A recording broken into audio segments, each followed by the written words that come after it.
Hey everybody, it's Eric from epautos.com, your libertarian car guy. I wanted to do a little video that's sort of a contra video. I do a lot of Clover videos, Clover being EP Autos inside baseball terminology for a slowpoke driver, somebody who wanders across the double yellow and then veers sharply off onto the shoulder. In other words, a bad driver. Today, I've got a good driver, and ironically enough, it's in a PT Cruiser. You don't see those very often, but at one time they were derided as sort of a kind of Prius-type vehicle that tended to be owned by people who weren't especially good drivers. At any rate, this guy up ahead of me, notice how he's keeping his car in his lane, and more importantly, he's driving a little bit faster than the posted speed limit. I don't have to pass this guy because he's actually driving competently.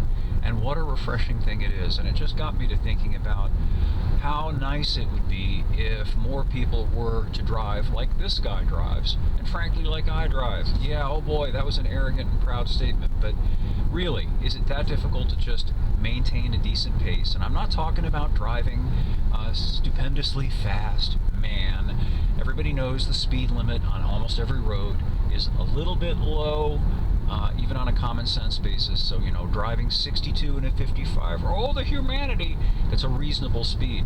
On this particular road where I live, the speed limit has been what it is for, gosh, at least 40 years. Because I used to come up here when I was a kid to ride dirt bikes with my buddies. Now I live here, and there have been a lot of advances over the past 40 years with regard to things like, oh, I don't know, brakes, tires, the general handling capabilities and stability of vehicles. So, you know, even assuming that the driver of today is not particularly better than the driver of 40 years ago, the vehicles certainly are. And to say that a modern vehicle can't be driven a few miles an hour faster, ho ho ho, than cars were being driven 40 years ago is just silly. So anyway, it's nice to see somebody who's a good driver for once. I wish I could do more videos like this. Look, he doesn't even touch the brakes going into the curves, because he doesn't need to slow down to take a curve at or about the speed limit, as so many people feel the need to, apparently. So there you go. See, I'm not Mr. Cynicism. I'm not the most negative guy in the world.